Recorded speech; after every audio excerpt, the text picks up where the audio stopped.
My mother was standing in the kitchen doorway holding my sketchbook when I walked in. Not flipping through it, not curious, just holding it flat in both hands like evidence. I knew before she said a single word. She set it down on the counter slowly, the way she sets down china she doesn't want to break, and she looked at me the way she used to look at my report cards when I got a B, not angry. Worse, disappointed with efficiency. "Your father wants to talk to you," she said. My father was already in the living room. He didn't look up from the chair. He was still in his suit, which meant he'd come straight from the office without even loosening his tie. That detail hit me harder than anything he said after. He picked up the sketchbook from the coffee table. She'd already moved it there, she'd already set the stage, and he held it up. "Is this what you've been doing instead of studying? I want to tell you I said something brilliant. I want to tell you I had a speech ready. I didn't. I said, sometimes." That was enough. He stood up, and my father is not a tall man, but he has a way of standing that uses every inch. He'd built his accounting firm from a 2-desk office in Marietta to a 40-person operation in Midtown Atlanta, and he carried that history in his posture constantly. "You have a finance exam in 11 days, he said. 11 days, Ivy." "My name is Ivy. Ivy Callahan." He said it the way he said the word receivables, like something that owed him something. "I know," I said. "Do you? Because this," he put the sketchbook down again, "this is not what a junior at Emory looks like. This is not what someone serious looks like." My mother moved quietly to the kitchen. She always does that. She removes herself from the moment right before it breaks. And I used to wonder if it was cowardice or kindness. And I'd eventually landed on something in between. Survival, maybe. "I've been keeping up with my coursework," I said. That was technically true. I've been keeping up the same way you keep a houseplant alive when you're not sure you want to live there anymore. Enough water to not feel guilty, not enough love to make it thrive. "You've been keeping up," he repeated flat. "Yes." "And the art. Is that keeping up too?" I didn't answer. He picked the sketchbook up one more time, and I watched him flip to a page near the middle. I knew which one it was without looking. A charcoal piece, large format, a woman sitting on a fire escape, 3 floors up, with the Atlanta skyline soft and gray behind her. I'd done it from a photograph I took myself, leaning out my dorm window during a thunderstorm. "You can't build a life on this," he said. "I'm not trying to build a life on it right now, I'm just. You're wasting time we don't have, that I have spent and invested in you." He set the book down one final time. "The plan is law school after graduation. Pre-law, internship, bar exam. That is the plan." "Your plan," I said. I don't know why I said it that night. I'd thought it 1,000 times. I'd written it in journals I kept hidden. I'd said it quietly to friends at 2 in the morning. I'd carried it around in my chest for years.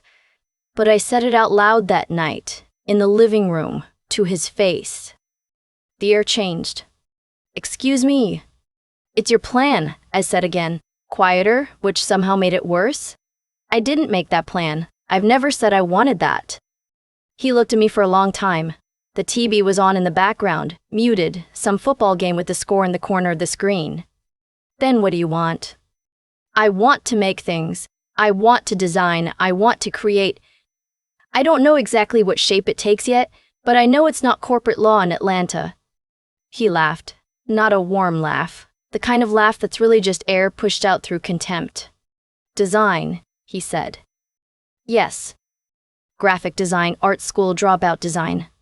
I haven't dropped out of anything. I'm telling you what I want." "What you want." He said it like I'd said something in a foreign language. "Ivy, we are not a family that does what we want. We are a family that does what works. Your grandfather pumped gas so your grandmother could put your mother through nursing school. Your mother worked nights so I could finish my degree. This family has a direction, and you have a responsibility." I felt something harden in me then. Not anger, something slower and quieter than anger. More like a decision that had been forming for a very long time, finally calcifying into something solid. "I understand the sacrifice," I said. "I do, and am grateful for every bit of it. But I can't spend my life repaying a debt I didn't take out." He stared at me.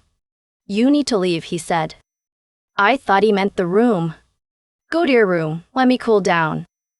No. He walked to the front door and opened it. "I mean this house, tonight. I've given you everything and you want to throw it away for sketchbooks and feelings. If this is the choice you're making, then you're making it without me." My mother appeared at the kitchen doorway again. Her face was completely still. She looked at me and then at my father and then back at me, and I waited. I actually waited for her to say something, to intervene, to be a mother. She looked down at the floor. I went upstairs. I packed one bag. I took my laptop, my portfolio binder, my chargers, 3 changes of clothes, and the sketchbook. I left everything else. I walked past him at the front door without looking at him, and I walked down the driveway in October air that smelled like dead leaves and someone's fireplace. And I sat in my car for 40 minutes before I was calm enough to drive. I want to pause here and tell you something important, because I know what you're thinking. You're thinking I cried all the way to my friend's apartment, that I fell apart, that this was the lowest point. And I did cry. I did fall apart a little. But underneath the falling apart, there was something else. Something small and embarrassing to admit. A kind of relief. Like a pressure behind your ears that you didn't even know was there until it releases. I was free of the plan. I slept on my friend Tessa's couch for 2 weeks. I kept going to class, not because I was committed to the degree anymore, but because I didn't know what else to do with my days. I got a job at a coffee shop on Ponce. I picked up extra shifts. I painted on weekends in Tessa's spare room, which was technically a utility closet with a window. But the light in the afternoons was incredible. I want to be honest about the timeline here, because I've seen people tell these stories, and they compress the hard part down to a sentence, like, "Then there were some rough months." There were 18 rough months. I won't compress them because they matter. I finished my junior year and dropped out at the start of senior year. Not dramatically. I just didn't re-enroll. I kept my coffee shop job. I started selling prints online, small stuff, $20 and $30 prints of my charcoal work. I made about $400 the first month, and I remember sitting with that deposit in my bank account thinking that it was the first money I'd ever made that felt completely mine. I started getting serious about surface design, textiles, patterns, repeat prints. I taught myself through library books and YouTube and 2 online courses I paid for myself. I started licensing my designs to a small stationery company in Portland, and a second one, then a home goods brand based in Nashville. The money was modest. I'm talking about covering rent and not much more. But it was growing.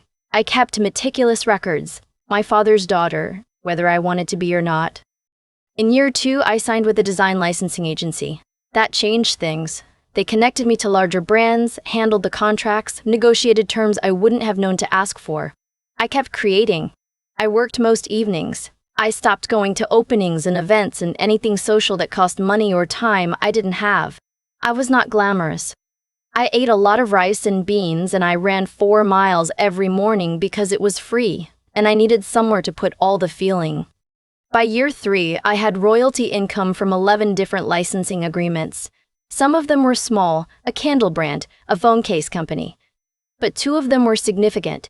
One was with a mid-size home decor brand that was expanding nationally. They wanted a full seasonal collection, bedding, curtains, throw pillows, table linens, and they wanted me to design it. I signed that contract on a Tuesday afternoon at a coffee shop in Decatur. $42,000 plus royalties on units sold. I called Tessa and she screamed so loud I had to hold the phone away from my ear. That collection sold well. Better than well. It placed in Target's online shop and in several Pottery Barn offshoot stores. The royalties started coming in monthly and they were not small. I'm not going to tell you the exact numbers because that's not really the point. What I'll tell you is that by my late 20s, I had more money than I knew how to hold. I had a financial advisor, an actual one, not my dad, and she walked me through what to do with it. We talked about taxes, obviously. We set aside the full 30% before anything. We talked about diversification, about real estate as one piece of a larger picture, about the difference between an asset and a purchase. I had always loved Asheville. Not Nashville, not Scottsdale. Asheville, North Carolina, which sits in the Blue Ridge Mountains and has a creative community that feels like what art school was supposed to feel like. I'd visited once in my early 20s, and I remembered standing on a street corner in the River Arts District, watching a painter work through a window and thinking, this is where people like me live. I bought a property there, not a mansion, a converted craftsman on a half-acre with a detached studio that had been used as a pottery workshop.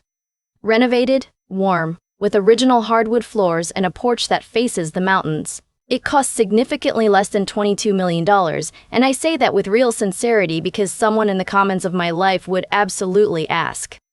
I moved in on a Thursday in March. I drove myself. I had a mattress delivered, and I slept on it on the floor that first night with no furniture except a lamp and my portfolio binder leaning against the wall. I ordered Thai food. I sat on the floor of my own house and ate it alone, and I cried a little, but the clean kind. I didn't tell my parents I bought it. I didn't tell them much of anything because we hadn't spoken in a real way in years. Occasional texts, my mother's birthday, a holiday, the kind of communication that keeps the door technically not closed while not opening it either. My father had never apologized. I'd stopped waiting for him to. My brother was a different story. He'd been the good one. I don't mean that meanly. He was genuinely doing what was expected, and he was doing it well. Law school at UGA. Then a firm in Buckhead, then a junior partnership. He called me on my birthdays. He was careful with me, like someone who'd witnessed a car accident and couldn't quite look directly at the intersection anymore. He called me in October, about 4 months after I moved to Asheville. It started normally.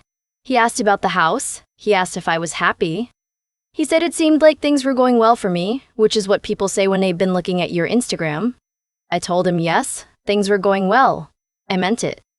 Then there was a pause that lasted 2 beats too long. I need to ask you something, he said. Okay, I said. Dad's firm is in trouble. I didn't say anything. It's been bad for about 2 years. He lost a major client, and then he made some decisions. Restructuring, I don't know all of it, and there's a liquidity problem. They might lose the office space. He's had to let people go. I sat with that, my father's firm. The 40-person operation. The thing he built from 2 desks. Why are you telling me? I asked. Another pause. He needs a loan. A significant one. He won't ask you himself. So he sent you. He didn't send me. I'm doing this on my own. Because he's our dad. He's our dad, I agreed. Ivy. I hear you, I said. I do. I understand why you're asking. I want you to understand something too. I walked to the studio door and looked out at the mountains. The light was going orange and low across the ridgeline. He told me to leave. He opened the door. He stood there and watched me go. And when I built something real, something that took years of hard work and discipline. Discipline he told me I didn't have, he didn't call. He didn't write. There was no, I was wrong, or I'm proud of you. Or even, I heard things are going well. Nothing. And now there's a problem and I'm the solution. My brother was quiet. I'm not a bank, I said. I'm his daughter. And he never once treated me like that mattered.